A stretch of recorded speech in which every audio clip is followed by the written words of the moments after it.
बोलिए सतगुरुदेव की जय। भक्त मंडली की जय। आज के आनंद की जय।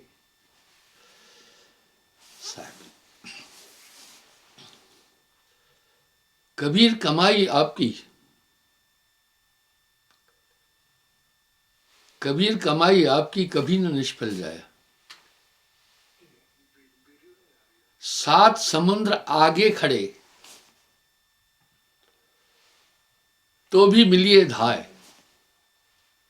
साहब ने कर्म के क्षेत्र पर बहुत कुछ कह दिया है।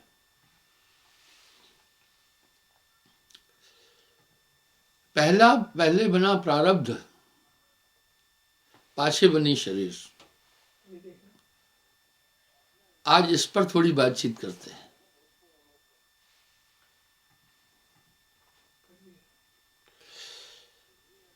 कुछ विद्वान हैं सामुद्रिक को जानते, सामुद्रिक ज्योतिषी शरीर के विषय में जानने वाले। इसका उल्लेख साहब ने कई वाणियों में किया है। वो सामुद्रिक जो है इंसान को देखकर ही जान जाते हैं कि ये क्या है।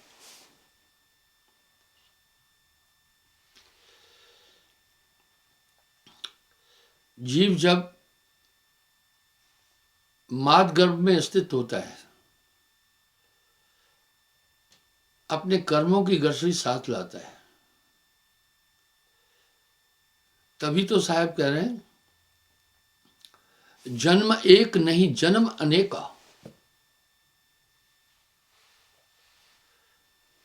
जन्म एक नहीं जन्म अनेका, एक जन्म नहीं अनेकों जन्म।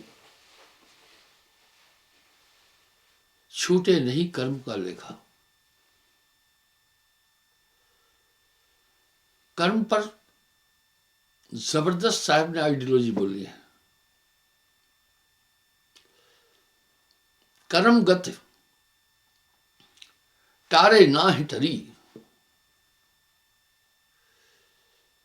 गुरु वशिष्ठ से पंडित ज्ञानी शोध के लगन धरी।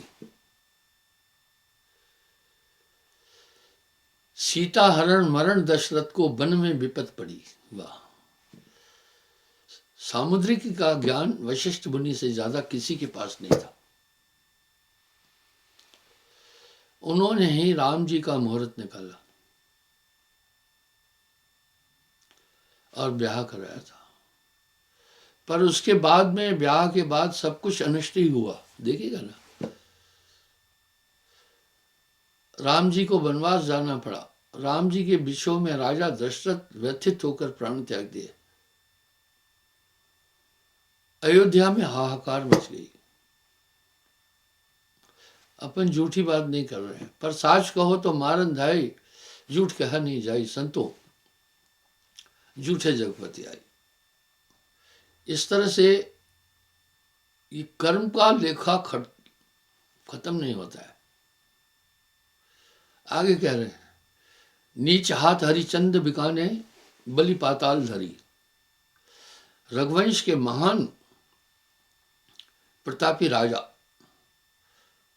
उन हरिश्चंद्र, उनकी 64वीं पीढ़ी में आए हैं राम जी, ठीक है ना, वो भी रघुवंशी थे। परम सत्यवान और दयालु ज्ञानी हरिश्चंद्र कल्लू चंडाल के हाथ में बिके और शमशान घाट में चंडाल का काम मुर्दे फूंकते थे। आज भी काशी में राजा हरिश्चंद्र घाट है, शमशान भूमि है वहां। आप विचार करें तो एक जन्म नहीं अनेकों जन्म तक कर्म साथ रहते हैं। आपने भी कथाओं में, सीरियलों में, मूवीज में देखा होगा, हरिश्चंद्र तारामती एक मूवी भी बनी थी आज से करीब करीब 70 साल पहले। तो बंधुओं, देख रहे हैं हरिश्चंद्र घाट, शमशान घाट, हरिश्चंद्र घाट। इसी घाट पर कल्लू चंडाल के हाथ जब हरिश्चंद्र बिक गए थे तो उनको कल्लू चंडाल ने मुर्दे फूंकने का काम दिया था, और मुर्दा फूंकने का काम करने करते उनको चंडाल बोलते हैं। तो क्या कह रहे हैं साहब, नीच हाथ हरिचंद बिकाने, बलि पाताल धरी। महान प्रतापी 6 चक्रवर्ती राजा हुए, उसमें बलि भी था। एक तो बाल है, वो बाल सुग्रीव का भाई वो नहीं, एक बलि। 52 अवतार में बलि से छल किया था और 3.5 परख जमीन मांगी थी। महान पुण्यवान थे वो। ये मनुष्य तप करके कैसी कैसी चीजों को प्राप्त किया। विश्वामित्र के पास इतनी शक्ति थी, एक ब्रह्मांड रचने, एक ब्रह्मांड को वो रच सकते थे। बलि चाहो वैकुंठ को, भेज दियो पाताल कर्म के अनुसार। कोटि गाओ ने प्रदान करत नित, गिरकिट योन पड़ी। राजा मृग करोड़ों गायों को दान करते थे, लेकिन अंतोगत्वा कर्म के अनुसार उन्हें गिरकिट योनि में जाना पड़ा। कहत कबीर सुनो भाई साधो, होनी होके रही। वाह! इसलिए कर्म फांस में सभी फंसे, यहां तक के त्रेता युग में राम जी ने बाल को मारा था। बाल को वरदान था, जो तुमसे लड़ने आएगा उसकी आधी ताकत तुम्हारे पास पहुंच जाएगी। पेड़ों के पीछे छिपकर राम जी ने बाल का वध किया था। तब बाल ने उनसे एक प्रश्न किया था, मैं बैरी सुग्रीव प्यारा, कारण कौन नाथ में हमारा।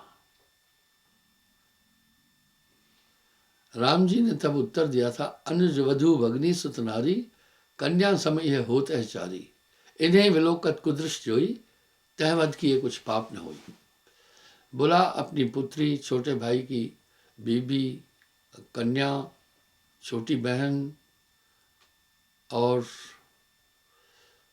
छोटे भाई की पत्नी आदि ये कन्याएं हैं, इन्हें कुदृष्टि से भी नहीं देखना है।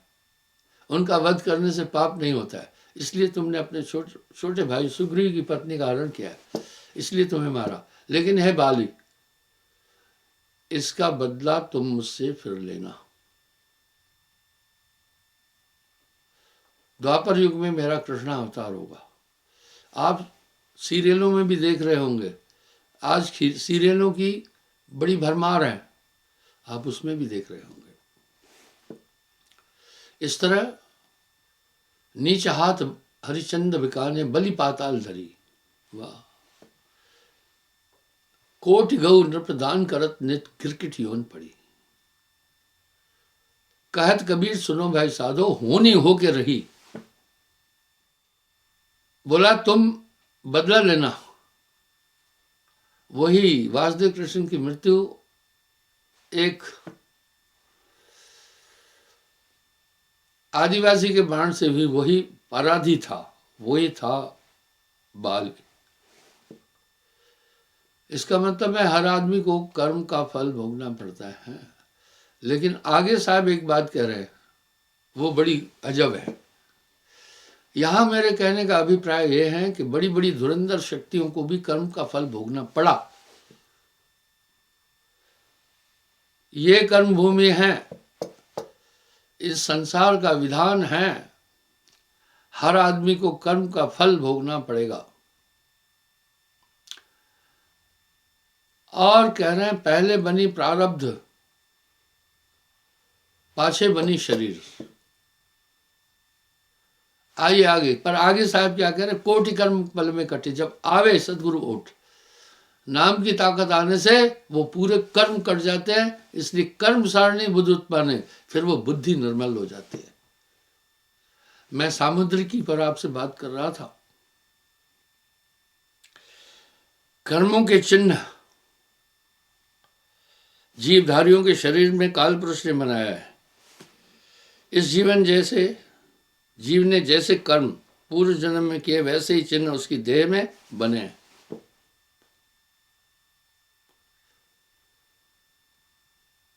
इसलिए नाम, जैसे फौज में भर्ती होते हैं तो उसका पूरा परीक्षण होता है। हाथ यूं लगा कर देखते हैं, कांप तो नहीं रहे, कांप रहे तो भर्ती करेंगे ही नहीं। टांगे तो नहीं आपस में टकरा रही हैं, दौड़ नहीं पाएगा। कद काठी देखते हैं, सब चीजें देखते हैं, उसका बल देखते हैं, दौड़ा कर देखते हैं। इसी प्रकार से नामदान के टाइम पर भी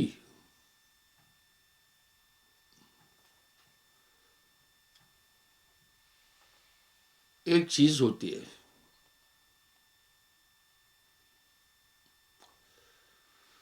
बंद करो ये। नामदान के टाइम भी एक चीज देखी जाती है, जिसकी गर्दन छोटी हो,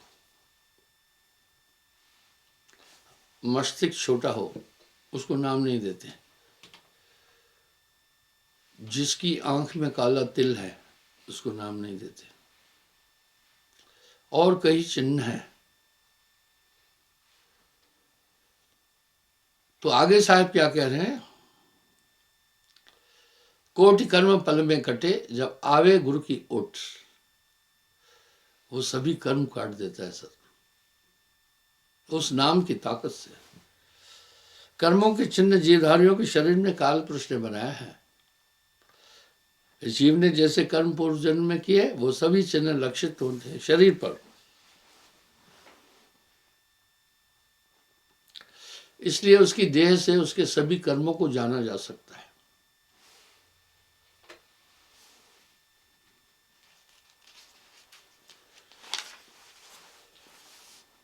उसके भाग्य के अनुसार उसका शरीर प्रस्तुत होता है। अभी यहां साहब कह रहे, पहले बनी प्रारब्ध पाछे बनी शरीर, कर्म सारणी देह उत्पाने।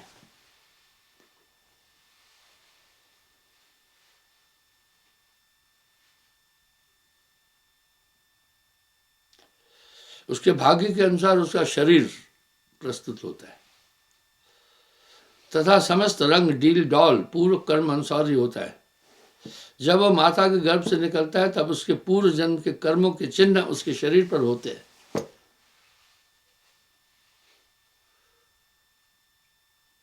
उसके शरीर पर वो चिन्ह होते हैं।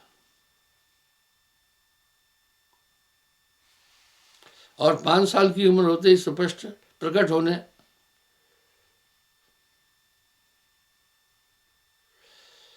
बड़ा होता है, वैसे उसके पूर्व कर्म जन्म के कर्म चिन्ह दिखाई देते हैं। तिल, मासा इत्यादि पूर्व कर्मानुसार ही प्रकट होते हैं, और बहुतेरे चिन्ह छिपे रहते हैं। सिर से लेकर पांव तक सुकर्म तथा दुष्कर्मों के चिन्ह भरे पड़े हैं। कहीं दुर्भाग्य तो कहीं सौभाग्य के चिन्ह होते हैं। आजकल तो आदमी नेट का साथ लेता है, थोड़ा ये सब अपलोड है वहाँ पर, वो देख करके बस ज्योतिषी बन जाता है 2 मिनट में। वो ऐसा नहीं, ये बड़ी गहन विद्या है।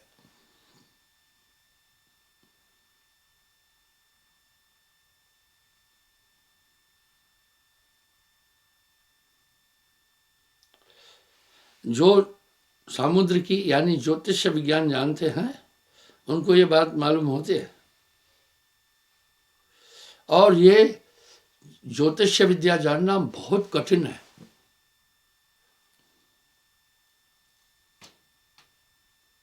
और जो ये जानकार है, आकार देखकर ही बता देगा ये कौन है।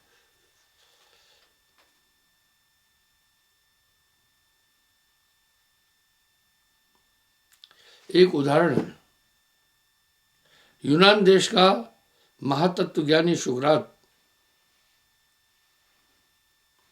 एक पाठशाला में अपने शिष्यों को पढ़ा रहा था। उस समय उधर सामुद्रिकी जानने वाला एक विद्वान आ गया। उन्होंने जाना कि ये ज्योतिषी है, बताया नहीं, और सुकृत के पास ले गए। कहा, इनका सामुद्रिकी ज्ञान से देखो कैसा आदमी है।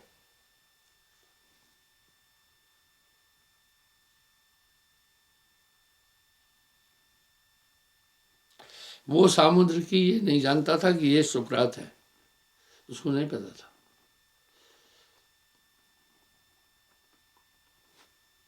उस समय उस सामुद्रिकी ने सुकरात की देह के समस्त चिन्ह देखे और देखकर बोला, ये मनुष्य बड़ा पाजी, दुष्ट, विभिचारी, झूठा, ठग है, दगाबाज और दुष्कर्मी है। इसके अंदर सभी दोष भरे पड़े हैं। यह बात कर सुकरात के शिष्यों ने उसे ठट्ठे उड़ाए और हंसते हंसते बोले, यह मनुष्य झूठा है। तब सुकरात तो स्वयं सामुद्रिक विद्या जानता था। कहने लगा कि ये लोग इसको झूठा मत समझो, ये लोगों ये झूठा नहीं है, मनुष्य जो कहता है वह सत्य कर है, उसमें कोई संदेह नहीं। कारण कि उसने जो कुछ कहा उन सब बुराइयों के चिन्ह मेरे शरीर में परिलक्षित है। परिलक्षित यानी दिख रहे हैं।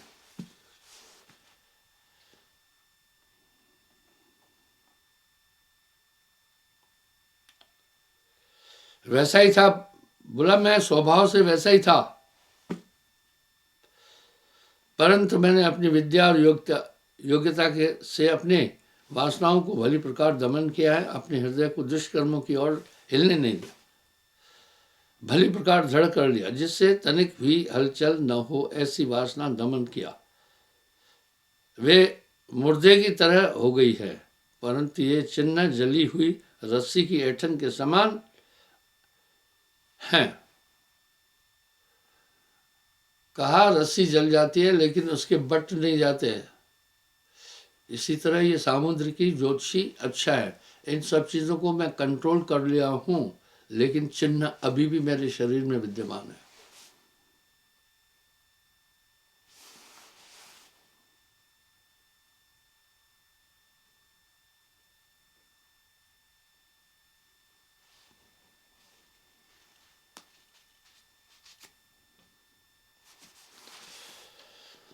तब सुकरात के शिष्यों को निश्चय हुआ कि हमारा उस्ताद सत्य कहता है। इस प्रकार पुरुषार्थ प्रारब्ध पर जय पाता है। मनुष्य के अतिरिक्त कितने ही पशुओं में भी यह चिन्ह देखे जाते हैं, जैसे कि हाथी, घोड़ा, बैल इत्यादि। जो लोग उनको मोल लेते हैं उनके भले बुरे चिन्हों को पहचान देते हैं।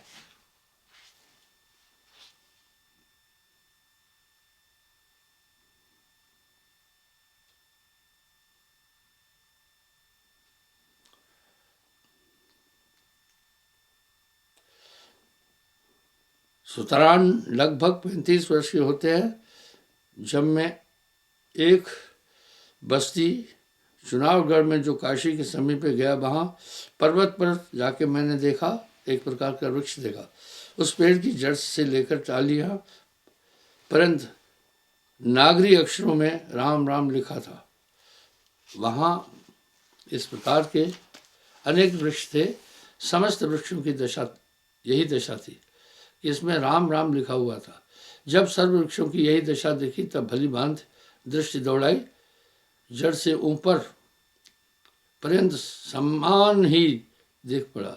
तब अनुमान किया कि इन वृक्षों पर कोई आकार लिख गया होगा, और इन वृक्षों में से एक वृक्ष की छाल हटाकर देखा तो छाल के भीतर भी राम राम सुंदरता के साथ लिखा हुआ है। यह निश्चय हो गया कि किसी मनुष्य के हाथों का लिखा हुआ नहीं, वरन प्राकृतिक लिखावट है। आइए, ये चिन्ह आपकी आंखों में दिखते हैं, आपके मस्तिष्क पर दिखते हैं, आपके हाथों पर दिखते हैं, आपकी गर्दन पर दिखते हैं, आपके पैरों में दिखते हैं। चलो इसका मैं छोटा सा उदाहरण देता हूँ। जिसका ये मस्तिष्क छोटा होता है बहुत धूर्त होगा, जिसकी आंख में काला तिल है बहुत झूठा होगा, जिसका शरीर भारी है लेकिन गर्दन की ऊंचाई नहीं है बहुत पाखंडी होगा, जिसके पैर की उंगलियां फैली हुई है और एड़ी क्लोज है बहुत छल कपट करने वाला इंसान होगा, जिसके नाखून हाथों के छोटे और गोल होंगे बहुत कपटी आदमी होगा। दांतों पर भी ये सब चिन्ह लिखे हुए हैं, शरीर के रोम रोम पर ये चिन्ह परिलक्षित है। समुद्र की ज्ञान जानने वाले लोग उनको देख करके तब बताते हैं कैसा होता है। पर साहब एक बात यहाँ समाप्त कर रहे हैं, कोटि कर्म पल में कटे, जब आवे सदगुरु ओट। इसका मतलब बड़े बड़े धुरंधरों के कर्म नहीं कटे, नाम की ताकत से कर्म कटते हैं। यहां साहब एक बात कह रहे हैं, नाम जो रत्ती एक हो, पाप जो कोटि हजार, सभय जार कर छार करे, जैसे चिनकी आग की पड़ी पुरानी घास। और हृदय को कर्म सारणी बुद्ध उत्पन्न, दुष्कर्म करने वालों की बुद्धि ऐसी होती है कि उन्हें वो ही उसी में आनंद आता है। बस आप अपने दिल से एक बात जानें, नामदान के बाद आपके जीवन में आमूल चूक परिवर्तन आया, इसकी आपने कभी कल्पना भी नहीं की होगी कि आप में इतना बदलाव आ सकता है। नाम के रे प्रताप ते भय आन के आन, नाम की बहुत बड़ी महिमा कही है।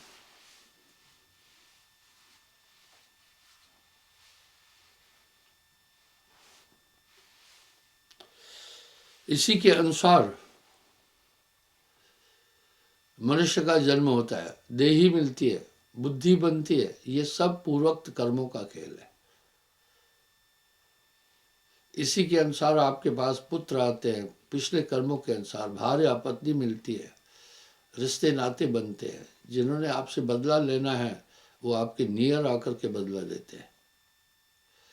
विधान इतना जबरदस्त है कि इंसान को याद नहीं रहता है अपने पिछले कर्मों का, लेकिन सब उसके अंदर फीड है। जन्म एक नहीं, जन्म अनेका, छूटे नहीं कर्म का लेखा। तो भाई नाम के रे प्रताप ते भय आन के आन, आप गंभीरता से थोड़ा बैठकर चिंतन करना, आपको अनुमान लग जाएगा कि आपके अंदर इतना बड़ा बदलाव आया। ये बदलाव किसी शिक्षा से नहीं आ सकता, किसी पुण्य कर्मों से भी नहीं आ सकता, किसी योग से भी नहीं आ सकता। ये केवल नाम की ताकत से वो पूरे कर्म क्षीण हो जाते हैं। और जब ये कर्म क्षीण हो जाते हैं, अंतःकरण निर्मल हो जाता है। यहां साहब एक बात की और पुष्टि कर रहे हैं, नाम बिना हृदय शुद्ध ना होई, कोटिन भांत करे जो कोई। करोड़ों भांति के तप योग करता रहे, कर्म नहीं कटेगा। केवल नाम ही कर्मों को काटने की ताकत है। कौन सा नाम? अब यहां दुनिया भूली हुई है। इसकी भी पुष्टि साहब वाणी में कर रहे हैं, नाम नाम सब जगत पखाना। भाई सभी तो नाम नाम नाम बोल रहे हैं, पर नाम भेद कोई बदला जाना। क्या करे, कोटि नाम संसार में, एक दो नहीं कह रहे, कोटि नाम संसार में, तिन से मुक्ति न होए। मूल नाम ये गुप्त है, बूझे बिरला कोय। उस नाम का साहब थोड़ा थोड़ा उस नाम की पहचान बता रहे, लिखा न जाए, पढ़ा न जाए, कहन सुनन से नहीं आ रहा है। तो फिर ये कैसा एक ऊर्जा है जो गुरु हृदय में संचालित करता है, उससे हृदय शुद्ध होने लग जाता है। आजकल देखिए तरंगों द्वारा कई बीमारियों को ठीक कर रहे हैं। एक 11 साल की बच्ची ने एक थेरेपी तरंगों द्वारा निकाली कनाडा में, जिनका शरीर यूं कांपता है। आज तक डॉक्टर लगे रहे हजारों साल से, उसका निदान नहीं कर पाए। तो लड़की ने अल्ट्राटिक रेंज तरंगों द्वारा उसका इलाज निकाला और वो सक्सेस भी हुआ। जबकि बड़े बड़े डॉक्टर इसमें हार चुके थे। इसी तरह ये नाम एक अद्भुत ताकत है। ये पूर्ण गुरु द्वारा ही प्राप्त होता है। और जब जब है नाम हृदय धरा भया पाप का नाश, आपका अंतःकरण शुद्ध हो जाएगा।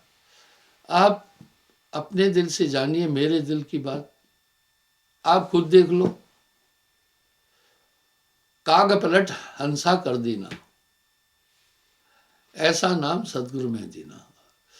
अगर आप नामदान से पूर्व वाले जन्म और अपने व्यक्तित्व को अपने को झांकोगे तो लगेगा पागल टाइप से। साहब ऐसे ही नहीं कह रहे, काग पलट हंसा कर देना। और नाम के बाद चाहे आपने घोर तपस्याएं नहीं की हैं, लेकिन तो भी वो नाम आपके अंदर पूरी कार्रवाई कर रहा है। और यहां एक पुष्टि कर रहे हैं साहब, अद्भुत नाम सदा रखवाला।